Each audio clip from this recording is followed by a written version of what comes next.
So our verse for today, Luke chapter 6, verse 38. So it says there, give, and it will be given to you.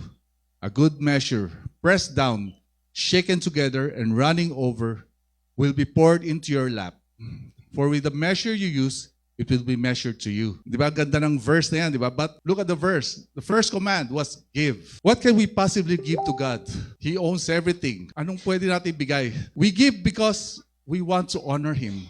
Di ba? Why do we want to give Him? Meron na siya. But we give because we want to honor Him. We give because we acknowledge that He is our provider. He gave us everything in the first place. Let me be clear lang, no? We don't give to get something, right? Let's not make God like a slot machine, yung sa casino. Now, when we put something in, we're expecting a win or a jackpot. That will be a transaction, not worship. Yeah. We give because it is our nature.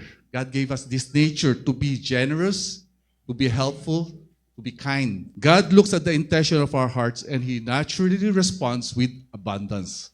Okay, let me repeat that. He naturally responds with abundance. Here's the best part kasi. Jesus says that when God responds, He doesn't just match our gift. He overflows it. Can you imagine that, right? Pressed down, shaken together, and running over. In short, in Tagalog, siksik, liglig, at umaapaw. Diba? Ang sarap pakinggan, di ba? You can imagine all you want, but God will beat that imagination that you have. Mas maganda pa ibibigay ni Lord the blessing, di ba? So, I heard this story, I read this story a few years back. I have this story for you. Pero, for some reason, na-stuck sa ulo ko, kaya I always remember this story. It's about a story about what do you call this? A famous golf player, di ba?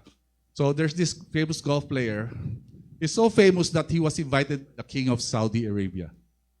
Tama, Middle East, di ba? He was invited to play a game of golf in his country. So, and he even sent his private jet to pick him up. So he said, why not? Nandiyan na yung jet sasama na ako. So he flew and went to that country.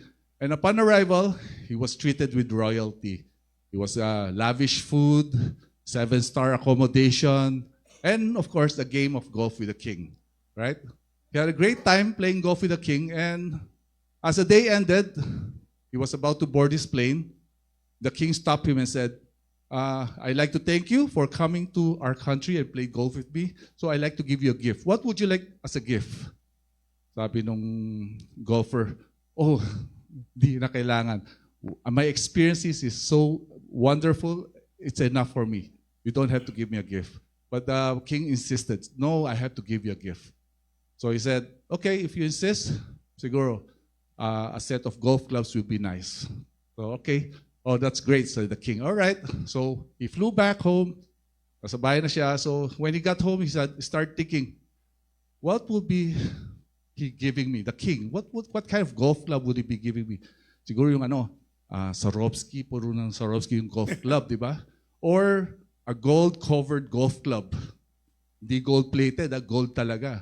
Or probably a diamond-studded golf club, di ba? He thought of everything na. But, so he was expecting an Amazon delivery, o DHL, baka may nag-deliver, pero wala.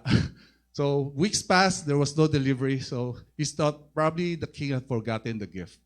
So then one day, the doorbell rang, he opened the door, and there was a courier. The courier had an envelope for him. So he opened the envelope, he says there's a king's seal on the envelope. So he opened it, and guess what it was inside the envelope?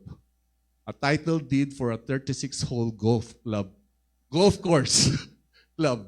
So, the player was only thinking of a sports equipment. But the king was thinking of a territory, lupa, a 36-hole golf club. And that's how God works. That's how God works. You see, the golfer was thinking of that, the golf club, di ba? But the king was thinking of a territory. We give based on our small measure, but He responds based on His measure. God responds in His own measure. No? So I like to close that. Sana we remember what we are, what we give, is how God measures us. Amen. Right? Let's all bow down our heads. Lord, thank you for being our King who never fails us. Continue to teach us to have a generous heart. Keep us humble at all times. And more than financial blessings, fill us with the peace, joy, and wisdom that can only come from you. We honor you as our ultimate provider and our King. In Jesus' name we pray. Amen. For your tithes and offering, you can deposit, online deposit to this account number, BPI 4123132799, or you can write your check to Anchoring Christ Church Incorporated. Yan naman eh. And also, of course, we have our QR code. You can take a screenshot and you can use that QR code to send your online payments, tithes, all right? Thank you very much. Thank you, George. Ang galing naman. Palapangan si Kuya George. Mahirap to. Alright, iintayin ko yung golf course ko. Good afternoon, everyone. Welcome to our Saturday 4 p.m. service. Punong-puno po yung ating studio ngayon dito sa Channel 7. Ano ba tayo? Anong channel ba tayo? Yun, no? Ang dami mga chuwari-wari-wap. Okay, so kala nila darating si Wally saka si Jose. Okay? Magandang hapon po sa inyong lahat, sa mga nanonood po sa kanilang mga tahanan, sa mga sasakyan, okay, saka sa mga recorded natin na preaching sermon mamaya, manonood yan. So, kumusta po kayong lahat dyan? Sa mga naka-duster na blue na uniform ng ating mga seniors dyan. And of course, iba't ibang lupalop din to, Ate Phoebe. Marami nanonood sa atin sa iba't ibang planeta, sa Mars, sa Venus, ang tama. Ang taray yung maabot the internet natin, okay? Sa Planet of the Apes, okay? Tinan mo yung katabi mo, mukhang naligaw dito. So, thank you so much for joining us, okay? So, share ko lang po, we had our hangout. Ang hangout po, it's simply a gathering po ng mga anchor church natin na global family. Kanina, meron pong pinakita na QR code. Pag nandun kayo, you'll have this announcement. Meron kami 8 a.m. saka 8 p.m. yesterday. So bakit may 8 a.m. para sa mga gising ng alas 8 ng gabi sa East Coast, sa kusasang planeta po, okay? Sa Canada, marami nag-join. And of course, may 8 p.m. din. Marami din nag-join na 8 p.m. Yung mga nasa Middle East, parang anong oras pa sa kanila? Ano sila ng 6 hours eh. So parang 2 p.m. sa kanila yan. So we had a great time. Ang dami pong mga umattend sa mga... Ito 8 a.m. Konti lang yung sa 8 a.m. nag-attend. Pero iba-ibang lupalop to. Canada, Papua New Guinea, Singapore, Doha, Cavite, Calasiao. Okay, kung saan. May mga dumoble pa. Ito yung gabi. So we have like more than 60 last night. Ito, iba-iba talagang lugar na yan. So, and it's just so parang encouraging. Kasi may mga taga-Israel at taga-Tel Aviv mismo na habang binobomba sila sa bomb shelter, nandun sila, nanonood. Sa pastor, medyo matagal pa kami pwedeng lumabas, mga 10 minutes after pa kasi may siren, nasa bomb shelter sila. So imagine nasa bomb shelter and yet attending a church. We call this a church because it's a gathering of mga people of God. So meron din mga taga-Canada, US, kung sa lupalop din yan, Calasiao, ewan ko kung anong bansa yung Tarlac, may Tarlac eh. Okay. Dito lang, sa atin lang ba yun? Okay, so, sampu yan. And then sa breakout room naman, masaya din. So, nakakatuwa yung mga breakout rooms. Kasi nagkakakwentuhan, randomly, they pray for one another. Yung naka-breakout, kasi nag-iikot lang ako dahil ako lang yung may access sa mag-ikot. Naka-group ko itong dalawa na to. From Singapore, ito taga Ohio, USA. Maniwala kayo tindi, mag-asawa to. Okay, so, niloloko namin ito mag-asawa. Sabi namin, talaga ba mag-asawa kayo? Okay, opo, pastor. Maniwala kayo tindi, gumagana yung gayuma. So tawa lang kami ng tawa ng taga-Singapore kasi nagustuhan niya rin sa lalaki. Pero anyway, member natin yan. Huwag nating okre. So may taga-Doha, may taga-Poland. Ito naman si ate, inikuta ka taga... San Iver, saan ka dati? Abu Dhabi. So, taga Abu Dhabi, nurse siya. So, ito FA, yung husband niya, nandun na sa nakabase. So, kwentuhan lang kami ng kwentuhan. Ito, taga Perth, kakwentuhan niya yung taga Mississauga, Canada. So, it's really, parang sobrang nakaka-encourage lang. And people are sharing testimonies and all. So, ito pala mas malaki yung kuha. Talagang hindi ako makapaniwala. Sabi ko, kuya, kung ano may gayuma mo sa Cavite, bigyan mo ko niyan. Okay, so, Baka magamit natin kay Grace lalo na ma-inlove sa akin si Ate Grace. Nagjo-jokean kami ng group. So, and then there's this group naman from Canada. Shout out daw sa kanila. Lagi sila nanonood. From Brunswick, Canada. Okay, nanonood yan. Denise and Emar, mga parents. Daniel David Dana. Okay, may special shout out kasi magta-tight sila. Hindi, joke lang. Okay, so, okay. Nag-tights pala, no? Kaya may special shout out, no? So, okay, yung Pascual family yan. Ang galing nga, Brunswick, Canada. Okay? Nakabaon sa yelo pero nanonood. So, how to join there? Ito po yung QR code natin. Ang dami nating bata, ano? So, nakakatuwa. Huwag nating ano yan. Sabi sa Bible, yung mga bata raw, okay, unless we have a faith ng bata, painumin na lahat ng pampatulog. Okay? Junjun yung apo mo, painumin na, okay? Natatagan yung mga tropa niya. Dati si Ice lang at si Rafa po yung nandito. Ngayon, parang may mga 8 bata na. Sabi nga ni Jonathan, oy, that's a new one. Okay, so may bago rito, okay? Kalala namin kalakaran dito, no? Huwag kayong mag-alala, magdadasal tayo na mas malaking studio, okay? Okay. Okay, yung global family natin, ito yung access. Pero, but wait, ito, makinig kayo. Maganda to surprise ito. Music team, makinig kayo. May surprise kami sa inyo. We're gonna have our first ever face-to-face sa ibang lugar. It's gonna be on the 25th. Pero by invitation lang, okay? Hindi pala by invitation. It's only through limited slots available. 150 lang po siya. So if you want to join us on the 25th of April, same time, 4 p.m., it's yung mga nandito sa Pilipinas. Kung taga Cebu ka, bumiyahe ka na. Alright? So, wala pong location kasi kailangan mo mag-register to know the location.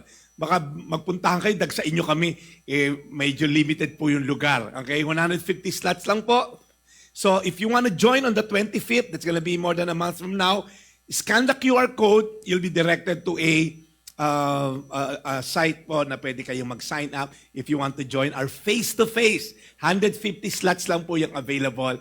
Ang ating first ever meet-up ng Anchor Church. Come on, alright?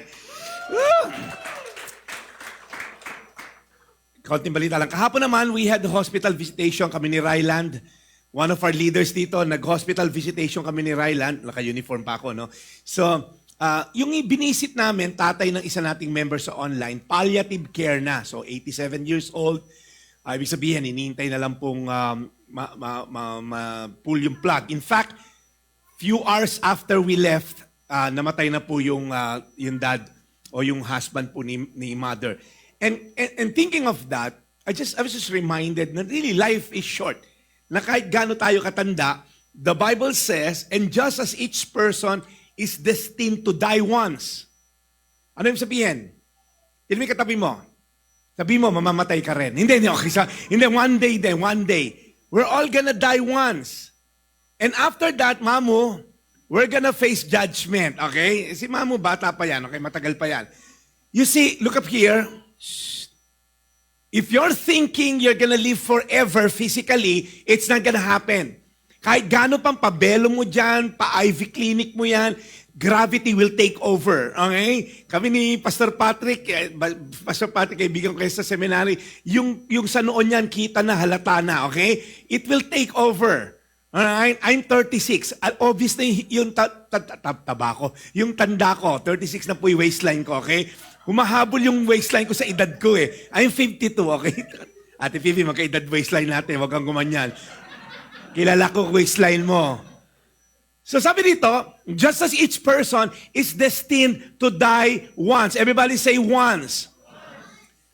We're gonna die one day. Hindi tayo naniniwala sa reincarnation. Yung pag mabait ka, magiging tao ka ulit. Pag bad ka, magiging uod ka. We don't believe that. Okay? Hindi tayo naniniwala sa reincarnation. We're gonna die once and we're gonna face judgment. Meaning to say, one day we're gonna die. Ang tanong, paano mo gustong maalala kapag wala ka na? Si Jenkin. Buti naman na wala. Ganun ba? Okay. Ganun ba? Si Patrick. May utang pa sa akin. Yung ba't nawala? Paano mo ka gustong maalala? Or in fact, maaalala ka ba? Sino yung kapitbahay natin dito? Di ba yung nagtatapon ng basura sa atin pag wala tayo? Patay na raw. Kailan pa? 3 years na. Hindi, Pag ba nawala ka, mararamdaman ba yung absence mo aside sa mga family members mo? Because here's my point. Natatawa ko dito. Ito yung mga nakakatawang mga, ano tawag dito, tombstone. Don't laugh, you're next. Bala ko gusto, ito yung palagay ko no? Nakakatawa to yung mga, ano po yan, mga nanonood sa atin sa online. Yung, ano tawag dyan, lapida. Pag nagpalagay, Mamo, may sasuggest ako, ito ilagay mo. I told you I was sick. Ayaw niyo makinig sa akin. Hindi, kasi ubo lang yan. Hindi, para siyang TB. Ubo lang yan. Biogesic lang yan, Nay. Anak, may dugo Kinanay naman, baka may mens ka. Okay, so, hindi. Lumabas sa bibig. Upo. May dugo na. Nalala niyo, minsan, di ba, sa amin yung aso, mas dinadala sa ospital kaysa sa akin Si Matcha, minalat lang, pinadoktor ni Grace, 3.5 Ako gumagapang na sa hirap, sabi ni Grace, Jeff, diatabs lang yan. May bayabas dyan, lagyan mo ng tubig, pakuluan mo, Jeff. Ano ba yan? Ba't ka papa-hospital, Jeff? Tapos yung aso, konting ubo, ginadala sa ospital. Naku, si Grace, ewan ko. Ito, sa mga negosyante, for rent, very small bedroom, neighbors are dead quiet. Sino ito, negosyante ka? Hanggang kabaong may negosyo, no? Naalala ko yung kaibigan ko, nagpa-obituary. Alam mo yung obituary, yung nung araw sa dyaryo? Sabi niya, magkano ba pa obituary? Nako, ano po nagtitipid ako, sabi nung namatayan. Ilagay niyo lang, Kanor, dead. Sabi, hindi po, 5 words po minimum dito para ma-idyaryo. Ganun ba? Alam niyo, the following day, nakalagay, Kanor, dead, Avanza for sale. Okay, so, ang tindi, nagbenta pa ng kotse, no? Ang tindi, Avanza for sale. Ano pa na, ito pa, nakakatawa rin to. Don't bother digging here. I spent it all. So, you see, one day, we're gonna die. Alright? So, pagka hindi natin alam yan, baka hindi, paano ka bang maaalala pag wala ka na? Kung matapos ang buhay mo ngayon, wag naman sana ngayon, pero soon, would it reflect a life of faith or a life of distractions? Puro ba rush yung buhay mo? Sino dito mga rush yan? Yung talaga, ikaw, yung umaten ka rito, yung pagod na pagod ka. Yung hindi pa nagsisimba, pagod ka na. Yung para maitawid lang to dahil gusto mo lang kumain ng pansit dito sa church. Ang sarap kasi na, may taga-Canada rito, yun lang pinupunta dito niya, saka yung lumpia. Toffee, may lumpia pre dahil alam kong darating ka, pinadagdagan ko yung lumpia. Ano yan? Galing sa M&M yan. Alam mo yung M&M na store? Mura na, marumi pa. Okay, so ang sarap niyan, may suka. But here's my point. Look up here. Our greatest danger is letting the urgent things overshadow the important thing.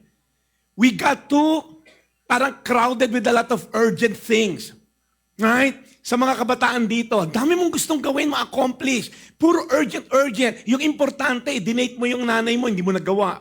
Yung importante, nakipag-dinner ka sa pamilya mo, hindi mo nagawa. Ang dami mong gustong ma-accomplish, pero yung importante, hindi mo nagawa. Basketball ka, kaliwat kanan. Ito, yung mga galang, puro basketball. Kailan mo ba dinate na si Jessica? Joke lang. Okay, so, ang dami nating urgent things, we might be losing out on the important thing. Be careful. We can be too very busy and accomplish little. We live in a generation that is obsessed with starting but weak in finishing. Sino rito? Yung mga startup companies. Ang galing mag-startup, pero hindi magaling mag-ending.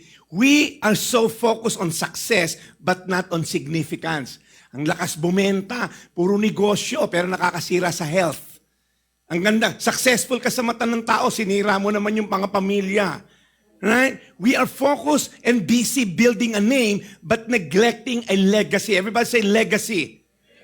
Sometimes, ang galing natin sa success, ang galing natin mag-build ng name, we lose significance, we lose a legacy. Listen up, another thing. Our greatest fear should not be of failure, but on succeeding at something that doesn't really matter. Because at the end of the day, we have only one life to live. Make it count. Look at the person beside you. Sabi mo, make it count. Huwag mo sayangin yung buhay mo. Huwag mo sayangin sa TikTok. Puro ka TikTok. Hawak ko ang beat. Atay na. Ano ngayon kung hawak mo ang beat? Sino ba may hawak ng beat na yan? Hawak ko ang beat. Puro kahawak mo ang beat. Hindi mo ayusin ang buhay mo. Nakakapag-TikTok ka ng 4 hours, nagbabasa ka ng Bible 2 minutes, parang do the math. Hawak ko ang B for Bible. Yun ang gawin mo. But you see, look up here, because sometimes we're so driven to success. Sino man nagde-define ng success mo? Because our greatest fear, hindi yung nag-fail ka, pero nag-succeed ka sa mga bagay na hindi naman mahalaga sa huli. You might spend the rest of your life pursuing something sa huli, ay, wala palang kwenta, temporal lang pala. Ang dami kong nabenta pero ang dami nasirang buhay. Ang dami kong negosyo pero napabayaan ko yung asawa at anak ko. Ang dami kong kondo na ngayon pinagdadasal ko ng anak ko, mamatay na, mapagpartihan na nila yung mga napundar ko. Be careful. Para siyang laro ng Monopoly. Life is like playing a Monopoly. You know Monopoly, right? You win the game by becoming the wealthiest player. Pag naglalaro kayo niyan, strategic buying, renting, selling ng property. Pero when the game is over, everything returns to the box, correct? Same thing. Kahit gaano karami na naipon mong yaman sa mundo, one day you're gonna end up in a box. Yung kaibigan ko, yan ang negosyo, ataol, okay? So Tofi, kahit gaano ka kayaman, ang ending mo ataol, okay? Yung basta niya will end up not in a box, in a jar. Okay? Dahil pinasunog ka ng kamag-anak mo, ginawa kang abo. So regardless of how many bank accounts you have, how many titles of land, meron ba rito pag namatay ka, sabi na kamag-anak mo, huwag kang mag-alala, yung mga titulo ng lupa, sasama namin sa kabaong mo. Meron bang ganon? Hindi. Susunugan pati kabaong mo and all kasi kailangan yung abo. So some of you here today, we feel like life is too short, I have to acquire so much thing. Gayahin nyo si Lolo Sailing, na sa Jessica Soho. Si Lolo Sailing, 92-year-old from Masbate, ginawa na niya yung ataol niya. Okay? Kasi daan-daan na yung naukit niyang ataol, nagawa niya ataol. So, 60 years ago, nagtanim siya ng mahogany at yung puno na yon, yun ang ginawa niyang kabaong for himself. Hindi pa siya patay, buhay pa siya. Pero ginawa na niya yung kabaong niya. Pinagprepare niya yung future niya. Hindi, no? So sometimes, wala tayong idea na one day we're gonna die and up to the last breath, you're still thinking, anong negosyo ba ang makukuha natin? What good for it for someone to gain the whole world, yet forfeit their soul? So be careful, because we might be too caught up with the business of this world. Isang negosyo na lang. Pero when is enough enough? Kailan mo sasabihin, honey, stop na tayo mag-OFW. Uwi na tayo ng Pilipinas kasi I think bayad na lahat ng mga bayarin natin. Okay naman na, lahat ng humihingi sa atin sa Pilipinas, nangamatay na. Okay, so, pwede tayo umuwi. Okay, so, wala na makukulit na kamag-anak. So, we're now jumping to the series because this Abraham is different. He died and finished well. He died pursuing God's purpose and managed to turn it over to the next generation. So season finale tayo, naka 9 weeks tayo ng series natin, praise God. So next week is gonna be a series break. So maganda po yan. So tapos doon, Holy Week tayo. So Genesis 25:7, Abraham lived 175. So naabutan niya si Isaac, nagbinata, and then hanggang mag-asawa, nandun pa siya. Ang tindi na tong mama na to, no? Of course, naunang namatay yung asawa niya, but wait, there's more. Iba talaga si Lolo Abraham. Noong namatay si Sarah, nag-asawa ulit. Ang taray, di ba? Nagkaanak pa siya ng 6 na anak na lalaki. Okay, so, but again, that's another side of the story. So, sabi sa Genesis 18:19, I have chosen Abraham, this is God speaking to his angels, nung gugunawin na nila yung Sodom and Gomorrah, so that he will direct his children. So, may role si Abraham. Abraham is my chosen one. He will direct his children and his household after him to keep what? To keep the ways of the Lord by doing what is right and just. Sabihin nyo, right and just. So that the Lord will bring about for Abraham what he has promised him. So look up here. May plano si Lord kay Abraham. Ang plano niya, alright, I have chosen him, okay, para saan? So that he will direct his children sa household. Ano yung picture ng direct? Tuturuan niya by doing what is right and just. And then what? So that, purpose statement, pag nagawa mo to, then the Lord will bring about what He has promised. A lot of times, gusto natin to. pero ayaw mo to, ayaw mo to, ayaw mo to, hindi ka naman pinili ng Diyos. So be careful. We might be praying for something na hindi naman para sa'yo. So, let's look at the next verse. Then Abraham breathed his last and died. Namatay na po si Abraham, kaya tapos ni series natin. Right? So, tapos na. God bless you. Ganun lang Ang pangit ng ending, parang, anong susunod? Wala na, tapos na. Namatay na yung kwentuhan natin No. Even the father of faith died physically. But does death have the final say? Natapos na ba doon? And then Abraham breathed his last and died. Nope, hindi pa po tapos dyan. Then Abraham breathed his last and died, and then inexplain po ano itsura ng picture ng isang taong sumunod sa Diyos. He died at a good old age, 175, an old man, full of years, and he was gathered to his people. Who wants to die like that? Good old age, full of years, gathered to his people, right? I mean, and died, and young, and then walang kwenta ang buhay, at dinedma siya ng mga tao niya. Ayaw mo nun, di ba? We want this kind of death. Abraham finished well. Yung word na full, mamaya pag-usapan natin, it means satisfied, it means fulfilled, contented, complete. Hindi lang siya tumanda. May pinagkatandaan. He was full. He lived a full life. Hindi lang mahaba yung buhay niya, may laman ang buhay niya. May mga kilala kayo, matatanda na, parang, ba't niya ginawa yun? Di ba, parang makita mo minsan sa mga mall, ang tatanda, tas yung medyo may maaangas, yung may yabang, may dalang naka-LV na bag, ayaw pa check sa guard.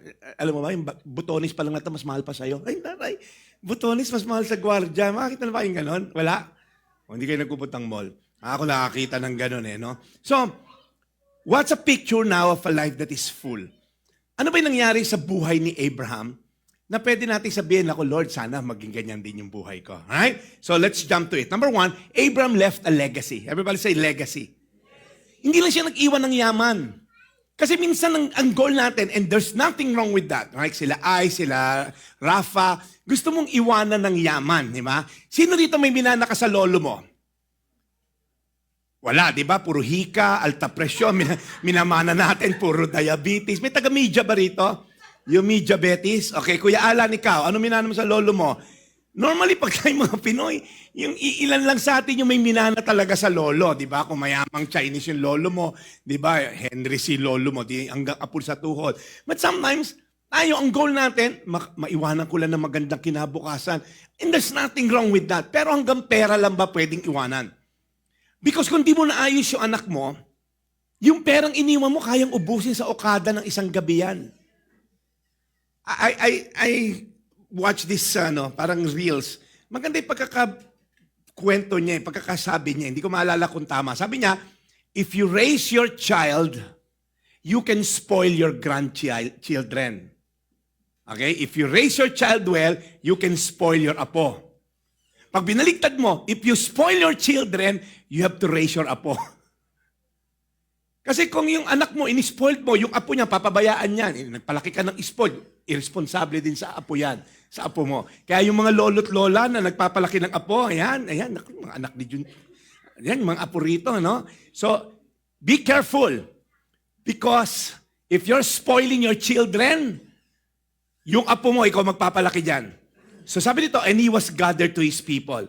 Abraham left everything he owned to Isaac. So, pag tingnan natin si Abraham po, ang mabait tong mama na to binigyan din niya ng mga kayamanan yung mga anak niya. Yung iba, sabi, but while he was still living, he gave gifts to the sons of his concubines, dahil nga kay si Ishmael, saka yung 6 niyang anak na lalaki na pangasawa niya after namatay ni Sarah, and he sent them away from his son Isaac to the land of the east. So, hindi siya pabayang lalaki. Meron ba kayong kilala yung hindi nagsusupport sa anak? Yung anak lang ng anak, ayaw mag-support. Ang masama pa, iba-ibang babae yung inanakan, tapos walang pakialam. Nagkalat lang ng lahi. Sana kung gwapo man lang siya, pero nagkalat na pangit. Di ba parang, ano ba yun? Anak lang ng anak, ayaw mag-support. Si Abraham, iba. Binigyan niya daw yung mga anak niya, yung mga anak ng concubine niya, and then lumayo kayo kay Isaac because he's the son of the promise. He was a good provider, but being a good provider financially, hindi lang yun ang mahalaga sa isang lalaki. Hello. Si Pablo Escobar, Di ba, pinakamayamang drug lords. Good provider din siya sa pamilya niya. Anong difference natin? Okay na ba yung good provider lang tayo? Anong sabi dito kay Abraham? I have chosen him, he will direct his children. At yung household niya after him. Tuturuan daw ni Abraham yung mga anak niya to do what's right and just para si Lord ibigay yung pinangako. So look up here. The idea of being gathered to His people reflects not just physical death, but continuity of covenant identity. A life that connects generations. So yung faith po ni Abraham didn't die with him. It shaped those who came after him. Makinig po kayo. Napakahalaga ng pananampalataya natin sa Diyos kasi yung mga anak natin nakatingin sa atin. How we handle finances, how we handle pressure, how we handle bashing, how we handle persecution. Meron ba rito? Ito, makinig kayo. Sino rito nasabi mo na to? Ito, makinig kayo. Yung mga may edad dito, Junjun, Junjun lang may edad dito. Okay, so, okay, mga may edad, okay. Ay, yung binan mo nandito rin. Okay, daddy, makinig ka. Nasabi mo na ba to? Ayokong tumanda tulad ng tatay ko. Meron ba rito? Yung sinabi mo yon? Hindi ako gagaya sa tatay ko. Binubugbog nanay ko, palamura, palasugal, babaero. Pero sino sa inyo rito? The very thing you hate sa tatay mo, you're starting to become. In fact, Xerox na Xerox ka ng ugali ng tatay mo. May mga kasabihan, di ba? Hindi, curse kasi ng pamilya namin yan. Curse ng Eliscopides yan eh. Curse ng ganito yan eh. Palamura, palainitin ng ulo niyan eh. Siguro, I'm counseling one guy. Sabi niya, Pastor, pinabayaan kami ng tatay ko, binubugbog yung nanay ko, kaya nag-abroad yung nanay ko, adik yung nanay ko, nung binubugbog, kami lahat nabubugbog, hindi ko gagayahin. Alam mo, nung kinakounsel ko siya, ginagaya niya yung sarili niyang tatay. Sabi mo, hindi mo gagayahin tatay mo. Kaya tayo natin ito ngayon eh. Iniwanan mo asawa mo, o pinalayas ka pala ng asawa mo, nag-drug ka, babaero ka, you became the very person you hate. So mag-ingat tayo kasi minsan ang nakuha pa natin yung pangit sa tatay natin. Hello? And sometimes hindi ka, ito ang problema pare, ang matindi, hindi ka aware. Ay, hindi ako katulad ng tatay ko. Hindi. Pag kina ka na outsider, hindi katulad ka ng tatay mo. Ito, malaman nyo to kung ano, tanungin mo yung mga anak mo, anak, kamukha ba ako ng lolo nyo? Oo naman, dad. Okay siya. Xerox ka, dad. Mag-ingat tayo kasi si Abraham, ang namana sa kanya is faith. Because one way or the other, we're transferring something to our next generation. Abraham left a legacy. Tingnan nyo to makinig po kayo mga tatay, lalo na yung mga bata rito, sila Rap, nasa si Wick, nakikinig po si Wick? Yan, good. Kasi mga tatay, hindi kayo makakataka sa akin, kilala ko lahat kayo, ang liit ng church natin. Okay, mga tatay dito, okay? Rod, makinig ka. Okay, ito. Ang utos ng Diyos, love the Lord your God with all. Sabi nyo, all. Tingnan nyo to buong puso nyo, all your heart, all your soul, all your strength. Ano sabi? Mahalin nyo ang Diyos. Ito'y binigay sa mga taong kakalabas lang sa Egypt, around 2 million of them. Hindi sila marunong mag-father, hindi sila marunong maging husband. Wala silang idea how to build a family because they were slaves for 400 years.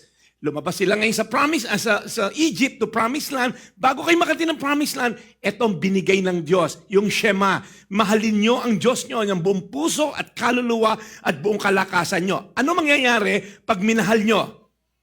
And then itong commandment na to, na mahalin nyo ako, I give you today, should be upon your heart. Mga parents, isaksak nyo sa baga nyo to. In English, suck this to your bags. Okay, so... Okay, may bago ka natutunan, Sylvia, na English. Suck this to your bags. Isaksak mo to sa baga mo. Sabi ni God, itong tinuro ko sa inyo, mga magulang, dapat nasa puso nyo to. Isaksak nyo to sa baga nyo. Mahalin nyo ako ng buong kaluluwa, ng buong puso, ng buong lakas. And then what? That's it? Mamahalin lang hanggang parent level? Hindi! Impress them on your children. Mga magulang, Patrick, ikaw, eto, magpa-impress ka sa anak mo. Alright? You know the word impress? 9 times lang ginamit sa Bible yan. The word is shaunan. Ano ibig sabihin yan? To sharpen, to whet. Yung whet na to, hindi basahin. Yung sword, yahasain. And then to be pierced, isaksak mo to. Alin? Yung mahal mo yung Diyos mo, kita sa'yo yan. Naplansya ng katulong mo yung t-shirt mo. Tinitingnan ka ng mga anak mo. Okay, paano kayo mag-react si dad? Day, halika, day. Day, lakos to eh. Yung tumatak na buhaya sa plancha, itatatak ko sa mukha mo. Ganun ba? Ganun ba? Nakikita ka ng anak mo. Matotrauma yun. Nung maliit kami, pinlansya ni dad yung katulong eh. Kaya ayoko na ng lakos, natotrauma ako. Pag nadaan ako mega mall, ayoko makakita. Kasi yung katulong namin, nakatatak sa noo yung buhaya eh. Yung ba nakikita sa'yo? Pag na-pressure ka, pag binash ka, pag minura ka, paano ka magre-react? Your children, they're watching. If your child is acting like a monkey, may nakikitang gorilla sa bahayan. Ikaw yun. O eto na, anong gagawin, pastor? Impress them on your children. O ano nga yung pastor gagawin? Talk about them when you sit at home, when you walk along the road, when you lie down, when you get up. Sabi, love the Lord your God with all your heart, soul, and strength. Dapat nasa iyo to, Alred. Dapat nasa iyo to, Alvin. Dapat nasa iyo to, Kuya Alan. Nasa akin dapat to. Ngayon, paano pag nasa iyo, tapos na? Hindi. Pag-usapan nyo yan ng mga anak mo habang nakaupo, nakahiga, pag tumayo, pag nasa bahay, i-tie them on the symbol of your hands, i-bind them sa forehead nila, isulat nyo sa door frame, sa bahay, sa gate. Guys, it's a lifestyle. Nung maliliit pa yung mga anak ko, again, na-disciple naman kasi siguro ako ng maayos ng mga leader ko sa Victory nung ako'y bago-bago pa lang na ama kasi wala naman akong na example. Yung tatay ko sa bungero, tapos alam nga naman puro, mga anak, sa pula, sa puti tayo ha. Alam, ituro ko. Mahal ko yung tatay ko, kaya lang, wala rin siya magandang example sa lolo ko. So, parang sana ko kukuha ng pagiging tatay. May nakuha ko magandang value sa tatay ko, maging masipag and all, pero enough ba yon sa morality? So ngayon may mga nag-disciple sa akin mga tatay na, Jeff, hindi ganyan. Huwag mo ito sigawan yung misis mo sa public. Huwag mo pingutin yung anak mo sa public. Ganun ba? Kasi lumaki kong ganyan eh. So natuto ako, may mga packet ako ng mga Bible cards. Pinabili ko ng leader ko, bumili ka sa PCBS, Jeff. Ano lang yung 100 pesos lang yon. So bumili ko. Pagka nagko-commute lang kami noon, mahirap pa kami noon eh. Ngayon kasi sobrang yaman ko na ngayon. Okay, so kasi may gas na yung kotse ko eh. Ang mahal ng gas ha. Dumating iba rito, nakakabayo, yung taga Bulacan. Nakatipid horsepower. So nagko-commute lang kami, binabasa ko yung isa-isa yung card. Ngayon medyo nakaahong-ahong kami sa hirap, meron na kaming sasakyan. Anak, basahin mo yan. Babasahin ni Ginny. John 3:16, for God so loved. Kahit hindi ko alam explain. Hindi naman nila alam na mali ka eh. Basta alam lang nila, nagbabasa sila ng Bible verse. So nagmamasa lang sila. Deposit of God's Word.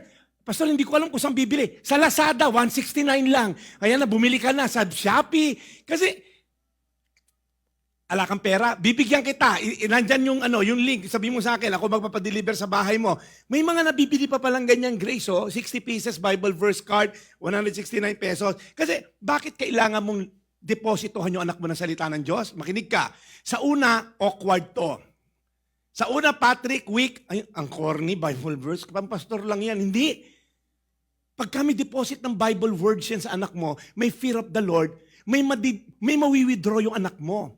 You're hoping you've deposited enough fear of the Lord, enough word of God. Kasi pag nag-high school yan, inalok ng tombo yung anak mong babae ng relationship, you just hope na merong enough fear of the Lord yung anak mo na kayang i-deflect. Hindi. Ang relationship, babae at lalaki lang. You just hope and pray, you've deposited enough fear of the Lord. Pag inalok ng vape na may cannabis yung anak mo sa college, anong na anak mo? Drugs yan. Saka pera ng Diyos, sisinghutin ko lang. You just hope and pray. Pag inalok ng girlfriend ng premarital sex yung anak mo, he has the power and the self-control to say, sex is only free and safe in the context of marriage. Kaya ngayon, Diyos ko, hindi naman ako pastor, ba't may Bible verse pang project si pastor? Pag inalok ng drugs yung anak mo, at ang alam lang puro Netflix, you just hope and pray. You just hope and pray you've deposited enough word of God para may ma-withdraw yang si Rafa, may ma-withdraw yang si Frostin, may ma-withdraw yang si Ice. Si Ice nakakatawa, kanta lang kanta ng mga Christian song dito. Kasi yung mga magulang, intentional, pinapakinig sa kotse, salita ng Diyos. Eh may mga batang pinapakita, macho. Kaya mo ba to? Ang bihirang patis yan, no? Baka maging macho shota niya pagtanda. So, listen up. Hindi puro Roblox yung bata. Kasi, look up here. When you give your 5-year-old an iPad with an internet, Patrick, makinig ka, you do not open the world to your child. No. You open your child to the world. Hindi mo, pinalawak ko pananaw ng anak ko, pinabuksan ko internet. No. Hindi nga natin pinapapasok magnanakaw sa bahay eh. Pero pinapasok naman natin sa kwarto ng anak natin yung mga pedophile. Alam niyo ba yung Roblox? Iba-block na yan. Eto ngayon, recent lang to, kahapon. Philippine threatens Roblox ban for harboring pedophile, drug dealer. Roblox! Sikat na sikat to sa mga bata. Doon tumatambay ang mga pedophiles. Doon tumatambay ang mga drug dealers. Kasi hindi na monitor ng DTC natin. DOTC. Nagbebentahan na ng bata sa Roblox ngayon. And here you are, 5-year-old, oh, yung cute, naglalaro ng Roblox, marunong na. You're opening your children, not to the world, you're opening the world to your children. Again, may mga safety, pero again, and I'm so blessed. Yung mga anak ko lumaki, wala pa mga gadget na ganito eh. But be careful. Kasi the easiest way to parent, iPad. Ang ingay ng anak mo, bigyan mo iPad, tatahimik yan. Ayaw kumain, pakain mo yung iPad, kakain yan. Diyos ko, ang tamad mag-parent, puro iPad ang solusyon. I mean, kumain ka, walang iPad. Hanggat ako tatay dito, ako nagbabayad ng kuryente rito, ako masusunod. Ngayon, kung ikaw, kausap mo, 5-year-old lang, ano? Ikaw, kaya mo na ba maglayas ka? Maglayas ka! Mag-ano kang trabaho mo? Pambihirang pati siya, 5-year-old na susunod sa bahay. Tapos, spoiled din pa ng apo, ay ng lolo't lola. Halika rito, Rafa, ako pala sa'yo. Patay, tapos. Hindi, mabait yung mga lolo't lola na yan. Wala lang akong makita ibang lolo't lola, Junjun, ha? Hindi ko to. Iba yung pinapatamaan ko. Alam mo, sa mga nanonood dito, when you allow the devil, the enemy, to enter your homes, meron bang word of God to deflect it? Is your house shielded with the sword of truth? Kasi kinakain ng buhay mga anak natin, tayo naman. Hawak ko ang beef, hawak po ang beef. Tanong, sino ang naapektuhan ng faithness mo ngayon? Positively or negatively? Pangalawang tanong, kung may magpapatuloy ng buhay mo, anong klaseng buhay magmamana nila? Guys, I love you enough to tell you this. Hindi tayo bula-bulahan lang dito. May data, may facts about this, so be careful. Tinuturuan ko lang kayo how to parent nowadays. Napaka-challenging. Right? Tapusin na natin at yung aking stage manager, overtime na naman daw ako. Number 2, Abraham's life ends in peace, not in fear. O, tapusin na natin. Then Abraham breathed his last and died at a good old age, an old man and full of years. In Hebrew, this phrase implies peaceful, dignified life, a passing aligned with God. Hindi siya natapos in panic, hindi siya natapos in fear. No. He died good old age, full of years. The word full, sabeya, it means satisfied, it means filled, complete, content. I was talking to a couple, yung worship leader natin, si John. Si John, si Lara, sabi ko, ba't kayo nag-retire sa sarap ng buhay niyo sa Singapore? Ba't kayo nag-uwian ng Pilipinas? Sabi niya, Pastor, okay naman yung mga bayarin namin sa Cavite. Okay naman, may konti negosyo, may konti na ipon, okay na yun. Kasi, they're earning a lot in Singapore, ba't umuwi? Sabi niya, Pastor, contentment. Sabi ko, hindi ko alam yung spelling niyan eh. Kaya hindi ko inaaral yung word na contentment eh. Among you here, hirap na hirap ka maging contented. See, puro kayo sinungaling. Di ba parang sinungaling ka na, hindi ka pa contented, di ba? So talaga namang hindi ko na alam talaga, di ba? Yung word na contentment kasi, daily provision from God, manna from heaven, I'll be contented with good for the day, I won't even think of tomorrow. Now, again, it's a principle. Hindi ibig sabihin, huwag ka mabuhay ng day-to-day lang, kahit santo ka. But the point is, do you trust God will provide for you? You're not gonna live in fear. You're gonna live in faith. Remember the story of King Saul and King David? Have you seen the couple, these two kings? They're the first and the second king of Israel. You want to see yung ending ng dalawa? Para makita nyo lang kung ano pinipili nating ending. Si King Saul, when he was about to die, sa Philistine kaaway nila, the fighting grew fierce around King Saul. And when the archers overtook him, they wounded him critically. So mamamatay na to si King Saul. You know what happened? Saul said to his armor bearer, "Draw your sword and run me through." Kasi pagka nahuli kung buhay ng mga to, abusuhin ako na to, hihiyain ako na to.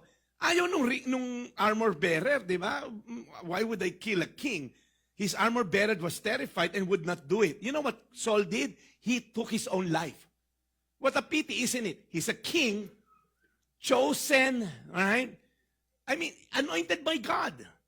Pinadala si Samuel to anoint him, and yet he took his own sword and fell on it. He died miserably. Not peacefully, miserably. O, tingnan natin si King David. Tingnan mo yung ending ni King David. Okay? Now, when David had served God's purpose in his own generation, he fell asleep, meaning he died. He was buried with his ancestors, and his body decayed. Ano gusto mong buhay? Yung kay King Saul na nagpakamatay dahil mapapatay na siya ng mga kalaban? Or David, when David had served? Everybody say served. Whose purpose are you serving? Si David, na-serve ko na yung purpose ni God, I'm okay to die. His body decayed. One day, yung iniingatan mong katawan na yan, yung pilit mong nililift ng mga, kung ano nabibili mo sa TikTok, ng mga face, na mga powder, eventually, magsasag yung mukha mo na yan. Eventually, tatanda ka rin. Eventually, mamamatay ka rin. Ang tanong, whose purpose did you serve? Because we're serving someone, whether you like it or not. Are you serving your own purpose? Are you serving God's purpose? So, number 2 question. Masasabi mo ba na full ang buhay mo sa purpose ni God? O punong-puno lang ng trabaho, responsibility at pagod? Kung sakaling matapos ang buhay mo today, may peace ka ba sa harap ng Diyos? O may mga bagay ka pang kailangang i-surrender o ayusin? Ang hirap, ano? Kasi tayo nga, we're so driven by a lot of things. And lastly, what God starts, He sustains. So listen up, tapos na ako, maganda to. After Abraham's death, God blessed his son Isaac. Alam nyo, Abraham died, but the covenant lived. The man passed, namatay, but the mission continued. God's blessing is generational, not just personal.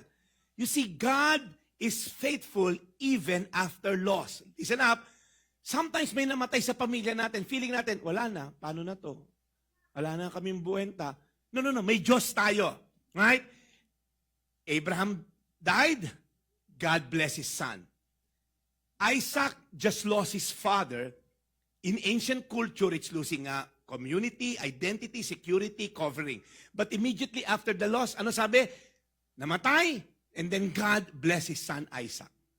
Sino rito namatayan ka recently? Of course, we know, Pastor Dennis, ang ating mahal na si Pastor Dennis, okay? Atinet, pagkaiyak. So, pag tinignan natin, and example lang to, when you look at Pastor Dennis, I mean, sa amin po mga taga rito sa Angkor, he's a beloved pastor. Of course, the family is here. Mamo, hindi na kita sinama dahil baka gumulo ka pa. So, yung biyanan kasi nandito eh. Napakaswerte sa biyanan na to si Dennis eh.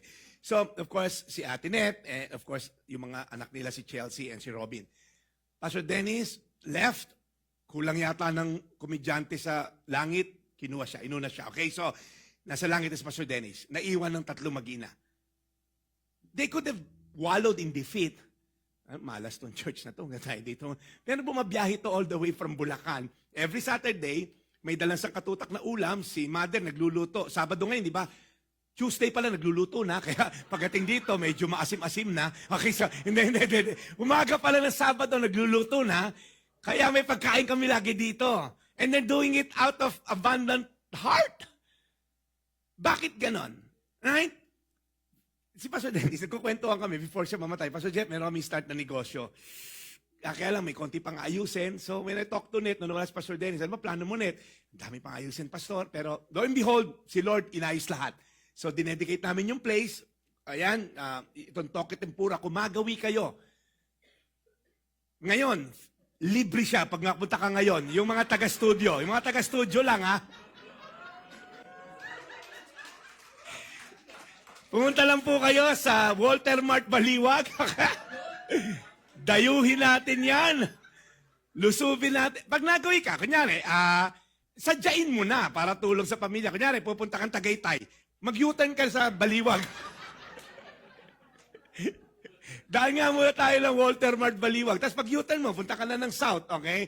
So, bumiyahe pa ng North, ano? So, dinedicate namin, alright? Sobrang sarap and all.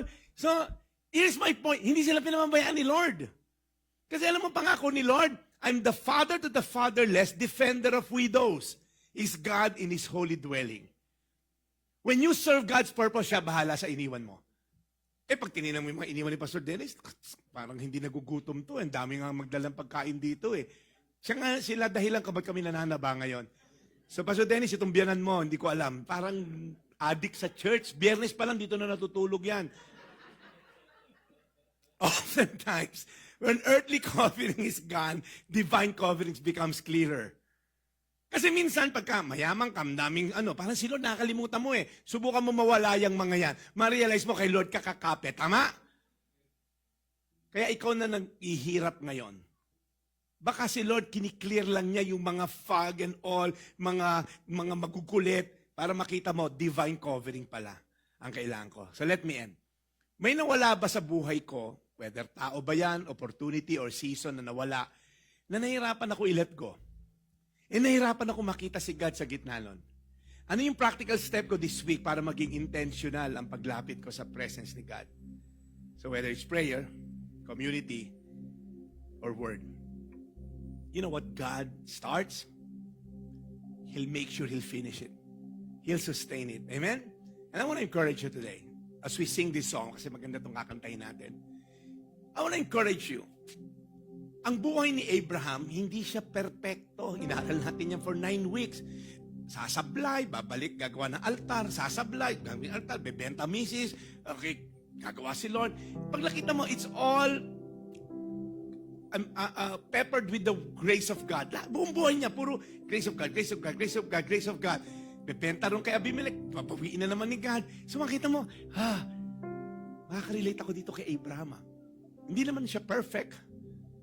Paano siya naging father of faith? Because God is faithful. Our God is faithful. Ikaw na nakadapa ngayon, God is faithful. Ikaw na hirap ngayon, our God is faithful.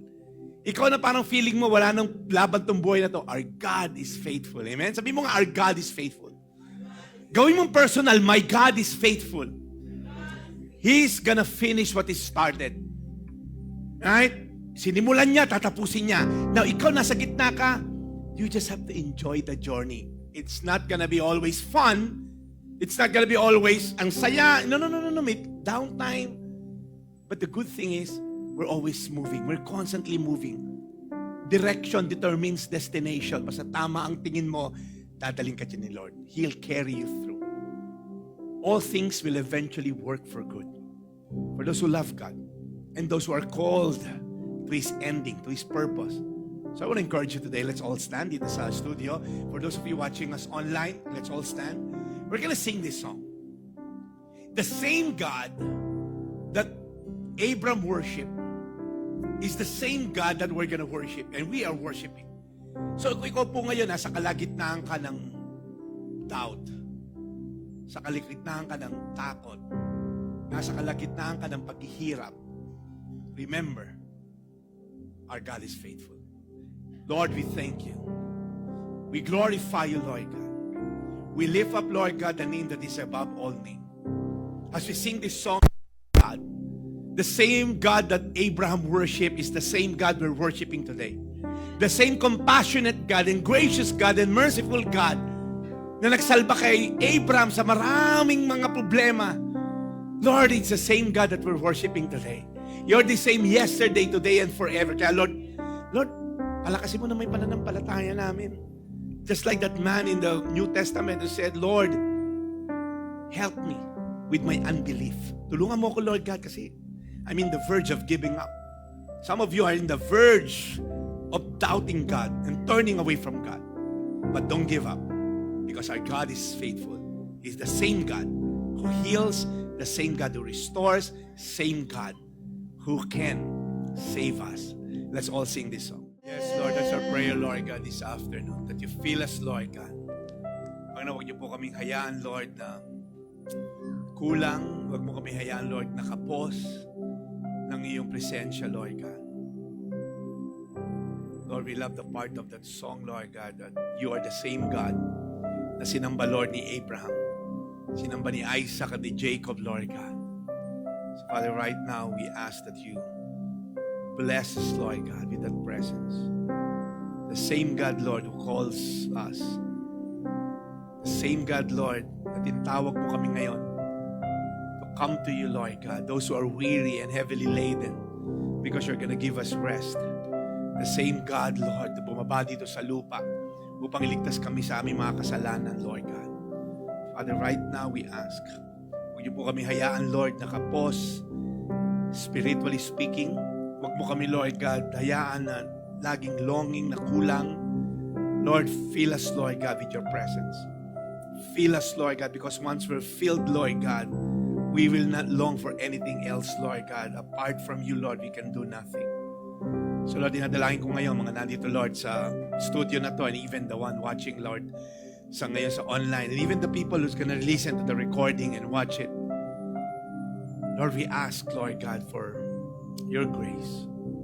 Patawarin niyo po kami, Lord God. Sa mga pagkakataong we try to feel, Lord God, that longing in our hearts with other things other than you. We try to feel it with relationship na mga immoral, illegal, mali. We try to feel it with things na materialistic in nature. We try, Lord God, to feel it with career, Lord God, and it never stops. Lord, walang katapusan yung pag-feel because it cannot fill us. Because we ourselves are broken jars, Lord God. Lord, help us, fix us, Lord. So that when the Spirit flows, when the Spirit comes, Lord, we'll be filled to the brim. Tulungan niyo kami, Lord God, dahil alam namin, Lord, ang aming buhay ay walang kwenta kung wala ka. Lord, nagkaroon lang ng sense ang buhay ni Abraham because he trusted you. He may have not fully trusted you sa simula, Lord, pero nakita namin yung buhay niya all the way till the end, Lord. He put his faith in you. Even to the point na isa-sacrifice ang sarili niyang anak. Lord, we don't even know kung kaya namin yung ganung level. But Lord, nothing is impossible. Sabi mo to those who believe. He said to Abraham, nothing is too hard, Lord God, for you, Lord God. So, tulungan mo kami, Lord God. Tulungan mo kami, Panginoon, magtiwala sa iyo all the way. Lord, i-lift up namin sa iyo ang mga nanonood ngayon na nagsisimula ng magtumalikod sa iyo. Nagsisimula ng umasa sa ibang bagay other than you. Gusto na nilang tumalikod sa iyo at mag-try ng ibang bagay na alam nilang mali at hindi kaaya-aya sa iyo. Lord, will you just call them out, Lord God, from darkness into your marvelous light. Lord, tulungan mo kami, Lord. Lord, patawarin mo kami, Lord, when we come and invite other means to support us and to fill us, Lord. Lord, help us. You know, when Jesus died on the cross, He said, it is finished. If you look at what Abraham did, he died, lived a full life. And then Isaac came, then Jacob came, the 12 tribes came, and then we all know that Jesus came from that lineage. May sinimulan kay Abraham, and then it ended here at the cross. Ano yung plano ng Diyos upang iligtas tayo? He handpicked this pagan worshiper Abraham to bear eventually his son, Jesus Christ. And because of Jesus, sa Kanya natapos yung plano ng Diyos to save us once and for all. Your past is forgiven, your present is secured, your future is guaranteed because Jesus said, it is finished. I don't know about you. Marami tayong gusto sa buhay. Mga kabataan dito, ang dami nating gusto. You're so young, you're driven. Ang dami nating gustong accomplish. Pero you have to check yourself. Is it really worth my limited time here on earth? Ito bang ipupurso ko na tong career na to? Ito bang ipupurso ko na to, naliligawan ko na to? Ito bang ipupurso ko na to, na hobby na to? Will it be worth my time when all is said and done? Will it bring you away from God or will it draw you closer to God? Because the Bible says in everything you do it all for the glory of God. I want to encourage everyone. If you're young, you have so much ahead of you. Sa amin, based on Philippine statistics, I have 1,000 weekend on the average to spend. So if you're here today and kaedad ko kayo 50, we have only limited time. Are we still pursuing earthly, material, temporal things? Or are we pursuing God? Because at the end of the day, we have only one life to live. Make it count. Make it count. Live for God's glory. Stop sinning. Sa mga nanonood ngayon, don't waste your life on something that won't matter at the end. Ang dami mong misang pinupurs, ang daming energy na uubos into doing, collecting stuff. Life is so short to do some things na hindi at the end worthwhile. When Jesus died, He finished the task to save you and me. He rose from the dead on the third day, went back to the Father, and now the ball is in our court. Do you want to continue the mission that was entrusted to us? To go and make disciples, to share the love of God to the people who needs it. Lord, we thank you. We thank you, Lord God, because Jesus finished the race. I want to extend this invitation. I know we're over time, but I need to say this. If you're watching now from the screen, or maybe you're going to watch a recorded one, or maybe dito sa studio, if you haven't given your life to Christ, hindi pa tapos sayang yung ginawa ni Jesus kung hindi mo tatanggapin yung kanyang finished work.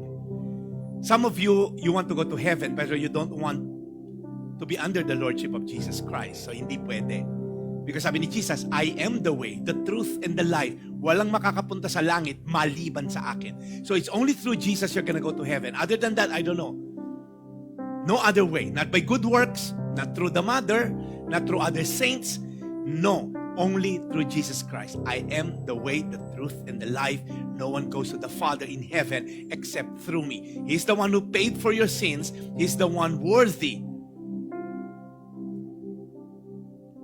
to be praised. So if that's you today, you want to receive the Lord Jesus Christ, maybe dito sa studio, meron pang hindi nakakatanggap kay Yesu Cristo, this is the moment you've been waiting for. This is the best decision of your life. So if that's you, if you're watching, can you type Jesus? I'm gonna check sa phone ko kung may magta-type ng Jesus. If you want to receive the Lord Jesus Christ. Now, if you're here in the studio, can you just raise your hand?